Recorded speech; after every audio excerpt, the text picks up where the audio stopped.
जी मोदी जी के जी बहुत निर्वाचन बहुत। क्षेत्र से हैं, और जिस तरह से सलीम भाई ने बताया है विवरण छत्तीसगढ़ राजस्थान का, यह तो मतलब उनकी पार्टी के लोग ही उनको तानाशाह बोल रहे हैं। यानी उसूलों की बात करने वालों को पार्टी से निकाल दिया जाता है। तो आपका क्या सोचना है? जी अ, अपने राजस्थान का, छत्तीसगढ़ का, मध्य प्रदेश की सारी बातें तो लगभग उन्होंने रख दिया है। मैं उत्तर प्रदेश पर आता हूँ, और उत्तर प्रदेश में भी बनारस पर आता हूँ। बनारस पर शक्ति पूरी देश की एक कितना निगाहें टिकी हुई है। मोदी जी शुरू से कह रहे हैं कि बनारस में तो हमारे प्रतिद्वंदी को, हमारे प्रतिपक्षी को पोलिंग बूथ एजेंट नहीं मिलेगा तमाम बूथों पर, और मैं तो यहाँ पर एक तरफा जीतूंगा, हो सकता है कैंडिडेट भी नहीं मिले। और तरह तरह का चर्चा चलाया गया कि जो यहाँ पर प्रत्याशी घोषित है कांग्रेस का, कि वो तो अपने भारतीय जनता पार्टी में आ जाएगा, और तरह तरह से चीजें वो रख रहे थे। वो सारी चीजों की पोल पट्टी खुल गई है। आज बड़ी मजबूती के साथ आज समाजवादी पार्टी ने भी अपनी बैठक की है, अपने महानगर की और जिले की भी बैठक हो रही है। अपने 1 तारीख को इनका जिला का वो कार्यालय खुलने जा रहा है, और 2 तारीख को ये महानगर का कार्यालय खुलने जा रहा है। और खास करके समाजवादी पार्टी बहुत मजबूती के साथ इनके चुनाव का संचालन करने के लिए सामने निकल के आ गई है।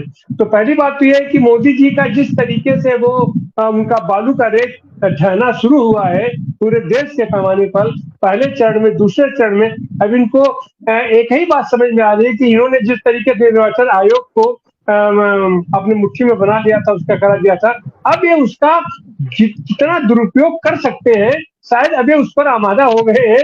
और हमको तो ऐसा लग रहा है कि निर्वाचन आयोग का दुरुपयोग करके ही ये अब जितनी सीटें पा जाए, उसके अलावा बाकी अब इनके पास और कुछ बचने वाला नहीं है।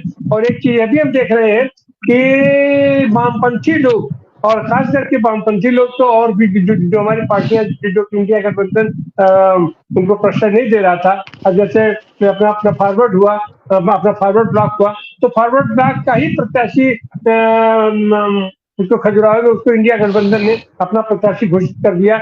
और ऐसी संभावना लग रही है कि इंदौर में भी शायद जो सीसीआई के ही प्रत्याशी को ये लोग इंडिया गठबंधन का अपना प्रत्याशी घोषित करेंगे। तो यह मोदी का ये जो तिकड़म है, ये जैसे जैसे वो अपना छद्म चाल चल रहे हैं, उसमें वामपंथी लोग भरपूर तरीके से मदद कर रहे हैं उनकी, और हमारे इंडिया गठबंधन का विस्तार होता जा रहा है। तो यह तो एक शुभ लक्षण है डेमोक्रेटिक तरीके से। और ये बार बार कह रहे हैं कि अगला प्रधानमंत्री कौन, अगला प्रधानमंत्री कौन। तो आज जो सुखद वो बात निकल के आई सामने कि अभी अमेठी और रायबरेली का कैंडिडेट नहीं घोषित किया गया है, और संभव है कि माननीय खड़गे जी को रायबरेली से लड़ा दिया जाए। और अगर ऐसा हो जाता है तो खास करके उत्तर प्रदेश की जो बाकी सीटें बची हुई हैं, 8-16 सीटों पर यहाँ चुनाव हो गया है, बाकी सीटों पर इनका शायद अब खाता भी न खुल पावे, और बनारस जैसी जगह में भी मोदी को संकट हो जाए।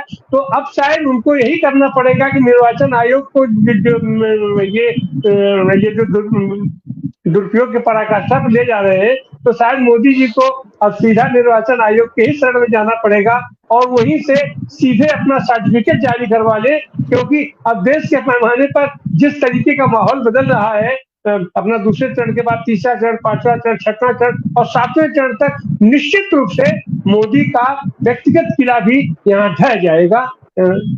धन्यवाद।